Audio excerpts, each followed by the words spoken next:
film, you're right up against it, and you're right up in it. The intimacy is astonishing. And so each of the mediums have their own aspects to them. Well, the first is, of course, that what we love about the theater is that what we do there is what they did in ancient Greece, because that's all we do. And so the theater is a magic box in which I like to say, we solicit the collaboration of the audience together with us, the writers, the performers, in creating the illusion that's on stage. I give you hints, Peter gives you hints, the actors give you hints, but at the end of the day, you put that all together in your head. And that's what puts you on that ship, or puts you where you are, or in, at Covent Garden with Liza Doolittle, or in a shtetl. You do that for us. We work together to make that happen. And so that's the essence and the greatness of theater. Film is far more literal, and at the same time, interestingly enough, more internal, because you're not doing much work, just trying to hear it and make sure you get every word, and make sure you see every gesture, because it's gigantic, and it comes right through you. And so again, there's a literal aspect to it, and so the interaction between the literal and the imaginative are in two different proportions, but nonetheless they're equal, though different mediums. And I have to tell you, this for me was revelatory. I've seen 9 the Musical on stage. I saw 9 the Musical on film. I've seen Fiddler on the Roof on stage. I've seen Fiddler on the Roof, and they're two different experiences. But for me, this really was revelatory. Also because in the theater there are applause interruptions.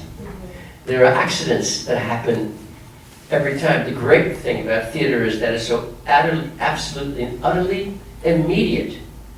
It'll never be the same. You are seeing something unique in time and space that will never again be duplicated exactly like this. That's the excitement and the immediacy of theater. This you can see many times. And so again, there's, comparisons are odious, but I have to say that I was astonished, because this, sort of like the cast album, this captures the continuity of music. It just keeps going, and you're just immersed in it, and it never stops, and you take a ride, and you go into a dream in a completely different way. That's the magic of film. That's why when film was invented, that's why we had that. Having said that, I think that probably the most extraordinary, original, and exciting dimension of this, for me, is that it was Tom Sutherland's extraordinary work, and the work of this gentleman and all of his associates. Because you see, I say this having a dad who was born and raised in London, and then emigrated to Canada, and then utterly to a place called Jersey City, which is and of course, then when I left university here, I was at Cambridge, at Clare College, Cambridge, for 2 years, and so it was sort of like leaving Yale and going to Cambridge was like leaving mother and going to grandmother. But and of course, when I was in Cambridge, I connected with my English family roots. They'd been there for several generations. My cousin Alf, who lived in Palace Gate, he did very well. Right? He drove the world. They really done well. But let's just face it. I mean, each nation has its generic and genetic gifts. There's country music in Tennessee, and there's just this kind of acting and this sort of theater and actorly presentation going back to Shakespeare, nothing like it, right? And to have the Brits, and also the Brits doing their own thing, is like the difference between watching anybody else play heavier and zero. They were born to do this, and it's revelatory in so many ways, and genuine, and just a thrill beyond. That's quite a review. Yeah. Martin joins us, came in yesterday from the UK, so we're very happy to have him here. This has to be the first time you've seen the show. Yeah, so I finished the show in August, and it sort of left my mind a little bit. So I felt like I was watching it for the first time. And not to say that there's bits that I normally go for the toilet. You know, I'm not on stage, so there's bits that I haven't seen since rehearsals.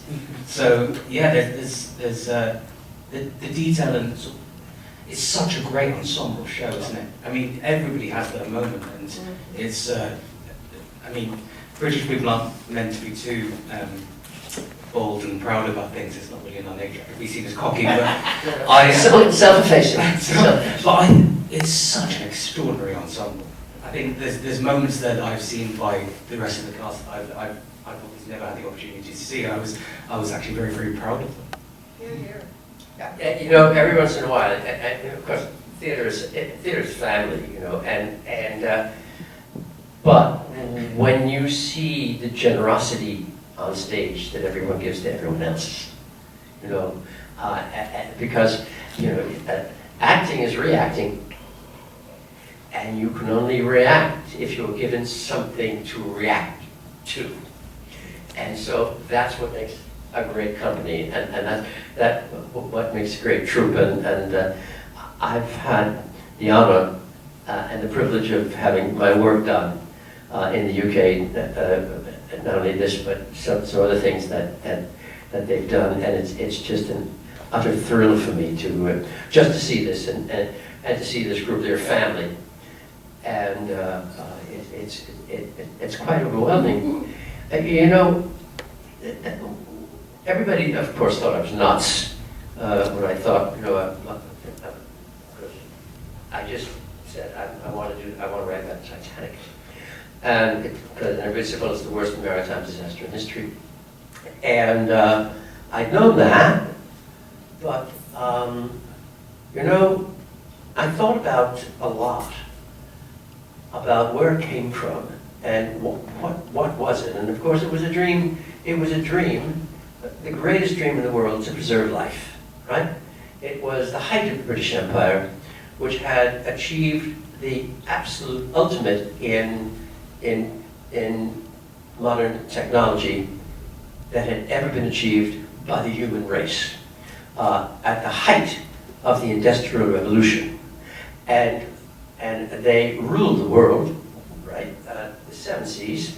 And of course, the worst thing that could happen would be a maritime disaster. And so it would be a brilliant project and dream, the most positive thing you could work for, to preserve human life by taking this great technology that was owned by that civilization on that island and creating a ship that couldn't sink, and therefore all of the maritime disasters in human history that had taken so many lives would not continue.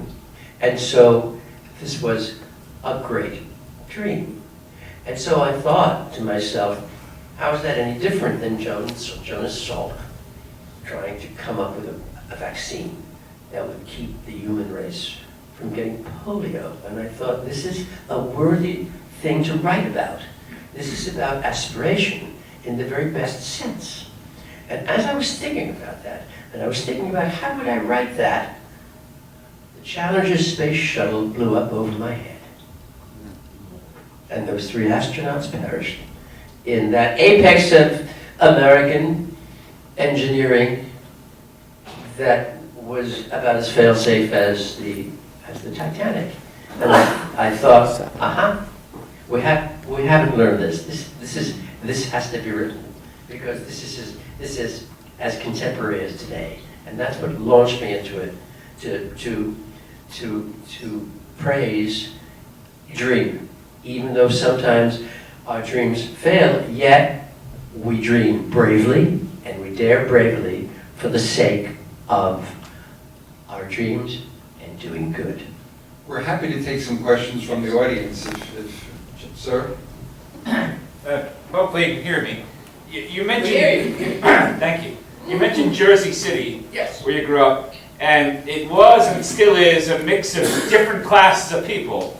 So how did that affect your writing of the show, growing up in a place where there were super wealthy people and there were people at the very bottom of the income level? Well, that's a wonderful question. So I'm from Jersey City, and I grew up on Garrison Avenue.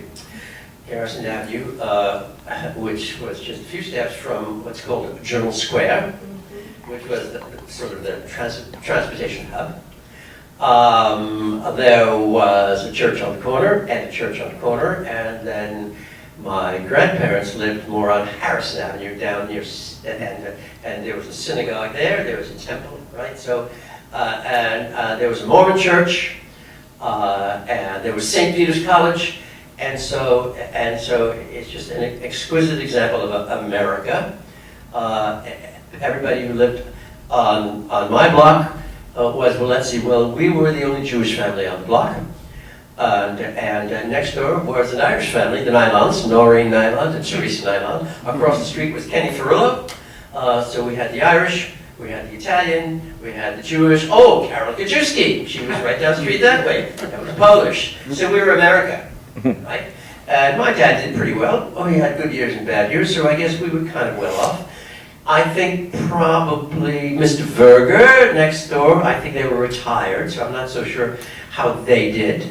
There was old Mr. Polk, and he must have been from, the 19th century, and he just, I don't think he had very much money, but as soon as it got hot, he would come out in his front lawn with a little hose, and we would all get into our bathing suits, and he would spray it with water, and that was our swimming pool. and so it was Jersey City, lower to middle class. Yes, there was some upscale people.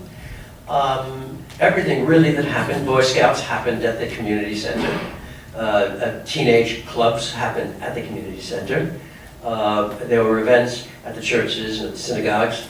And of course, I think the most important thing that needs to know about Jersey City is not Jersey City, it's the fact that it's just a bus ride or a subway ride away from New York City. And so we lived. Two more questions. In New York City. Two more Yeah. questions.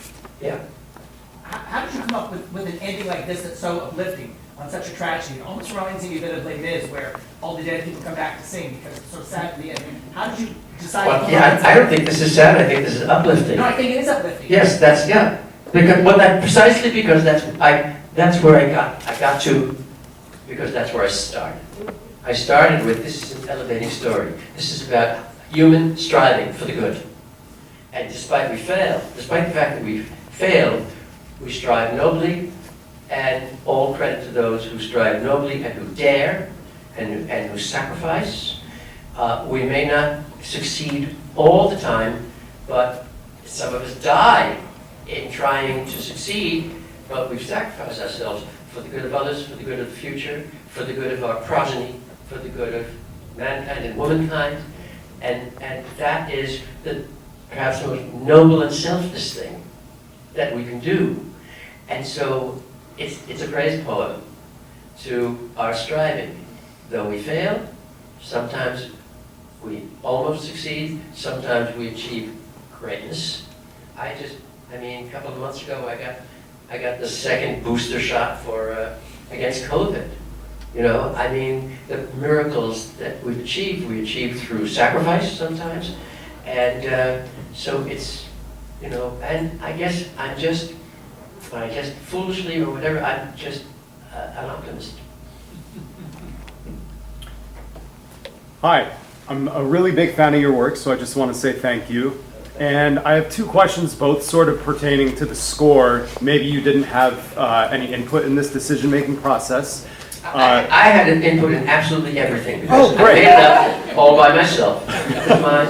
And then I got together with my friend Peter Stone. We met every time. We had a bond. Nothing goes into the show that we both don't want. Fantastic. So, So first question is about the choice to give In Every Age at the beginning of the show to Bruce Ismay.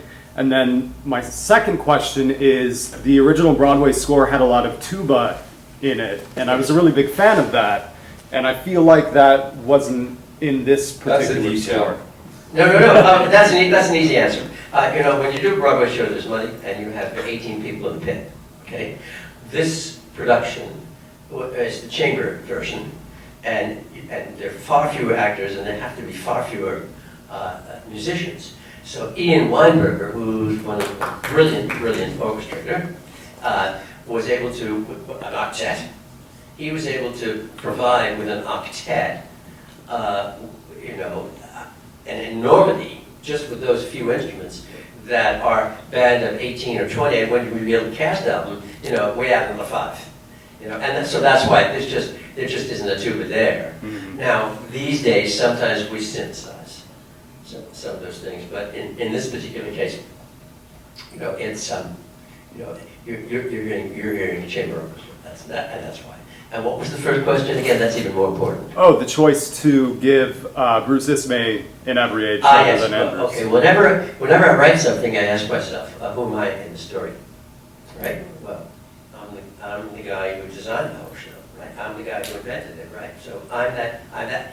He's me. Who would I be back then? I would be Ismay. It would be my ship. I would know all about it. I would have designed it. It would be performed, but be built. And so who better to tell you this is what I did, and this is how I put it together, and this was my dream, you know, and why this? Well, you know, in Every Age we've done so. Well, why this one? Because we dreamed to build a ship that would not sink, to save life. That's the project at the beginning. And so that's the subject of the show. That's how I know what the show is about. And if I can tell you that in a phrase, right? It's no different than coming out, the curtain goes up, a Fiddler on the Roof, and the first thing he says is tradition. That's what that show's about. Right? And a musical must tell you absolutely everything about subject matter, who's going to be, what it's about, even how it's likely to end in the first 5 minutes. Because there's no time in a musical, because there's so much singing and singing and singing, there's no time for talking and exposition. So everything has to be established at the very, very beginning. And then we sit back and watch the ride. And the best way to do that was to have Nan looking at the designs and telling you exactly what the plan was. And so that's the reason for that. Very, very efficient. And now we bring Titanic the Musical to over 700 screens throughout the United States on November 4 and 8, courtesy of Fathom Events. Maury, Martin, thank you for joining us. Is there anybody here from Fathom? Isn't it? Because I just think... They're in Colorado. Oh, well, tell them in Colorado, which I'm in. What an extraordinary film they made. And I mean, how many cameras? Probably 3 or 4 cameras, I don't know, or more. More than that. Austin did an amazing And the job. editing, I have to say, I mean, as they say in the UK, job well done, really, everybody, job well done. Thank you. Thanks, everyone.